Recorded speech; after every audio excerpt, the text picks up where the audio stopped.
حضور صلی اللہ علیہ وسلم نے نا فجر کی نماز پڑھائی، فجر کی، اور حضور فجر کی نماز پڑھا کے فرمانے لگے بھئی کسی بندے نے روزہ رکھا ہوا ہے؟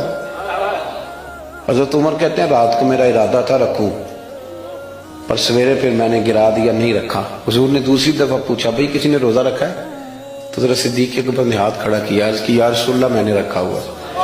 آپ حکم نہ دیتے تو نہ بتاتا، پر روزہ رکھنا بھی آپ نے توجہ دلائی ہے تو حکم بھی آپ کا بتاؤ تو بتا دیا۔ حضرت عمر کہتے ہیں حضور نے فجر کی نماز پڑھائی، فجر کی۔ دوسرا سوال پوچھا بھی کسی نے کسی بیمار کی تیمارداری کی ہے؟ تو حضرت عمر کہتے ہیں میں نے فٹافٹ عرض کی یا رسول اللہ ابھی تو نماز فجر پڑھی ہے، تو اب گھر جائیں گے تو تیمارداری کریں گے۔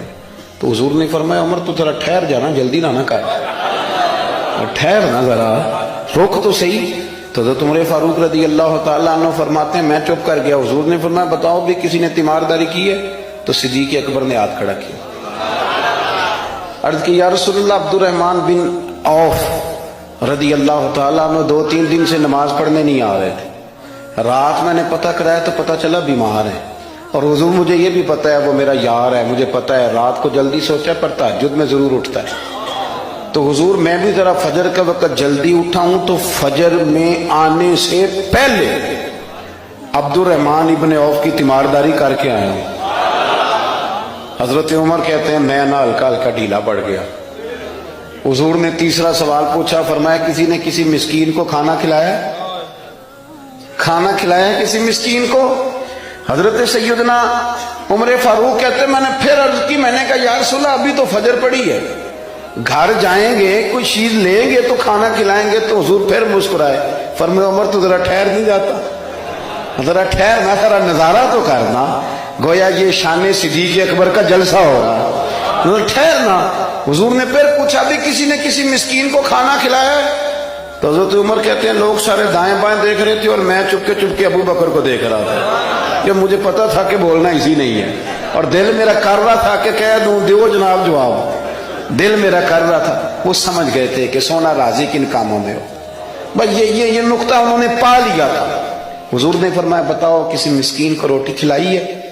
تو جناب سیدنا صدیق اکبر نے ہاتھ کھڑا کیا، عرض کی یا رسول اللہ سویرے اٹھا ہوں تو چھوٹا بیٹا بھی اٹھ گیا تھا، اور میرے وضو کرتے سنت پڑھتے ماں سے کہنے لگا بھوک لگ رہی ہے، تو ماں نے 2 روٹیاں بھی پکا دیں۔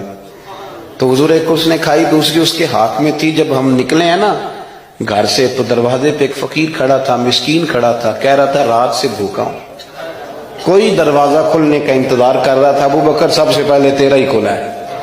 تو حضور میں نا اس مسکین کو ایک روٹی کھلا کے آیا ہوں۔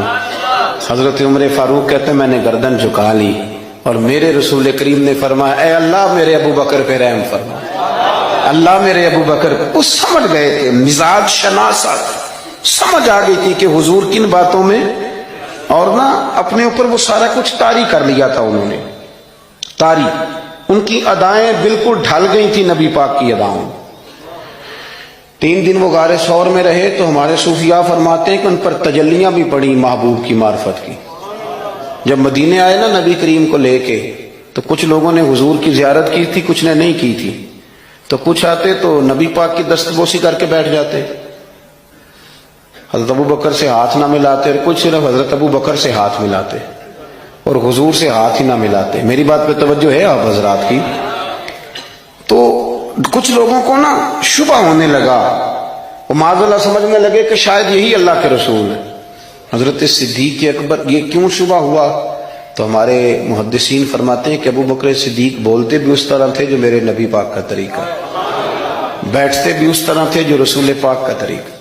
کہتے ہیں انہوں نے امامہ باندھا ہوا تھا تو جو امامے کا پیچ حضور کا ڈھیلا رہ گیا تھا ان کا بھی ڈھیلا رہ گیا تھا، اس طرح اپنے آپ کو مزاج میں ڈھالا تھا، تو من شدی من تو شدہ، میں اس طرح ڈھالا تھا مزاج میں، اس طرح کے کوئی فرق ہی نہیں نظر آتا تھا۔ وہ کہتے ہیں جب حضرت ابو بکر صدیق نے دیکھا نا کہ لوگوں کو تو شک ہو رہا ہے، کوئی میرے ساتھ ہاتھ ملا کے بیٹھ جاتے، تو حضرت صدیق اکبر نے کہا کوئی ایسا کام کرنا چاہیے کہ پتہ چلے آقا کون ہے غلام کون ہے۔ اٹھے، کندھوں پہ چادر تھی، وہ اتار کے نا تو حضور پہ سایہ کر دیا، لوگوں کو پتہ چل گیا کہ سایہ کرنے والا کوئی غلام ہے، اور جس پر سایہ کیا جا رہا ہے وہ آقا ہے۔ کیا خوبصورت نقطہ لکھا ہے مفسرین نے شارحین فرماتے ہیں تھوڑی دیر کے لیے، تھوڑی دیر کے لیے، تھوڑی دیر کے لیے حضرت ابوبکر صدیق نے حضور کے سر انور پر اپنی چادر کا سایہ کیا تھا۔ اللہ کے رسول نے احسان کا بدلہ یہ دیا، نیکی کا بدلہ یہ دیا کہ قیامت تک ان کی قبر پر اپنے گنبد کا سایہ فرما دیا، قیامت تک گنبد کا سایہ کر دیا۔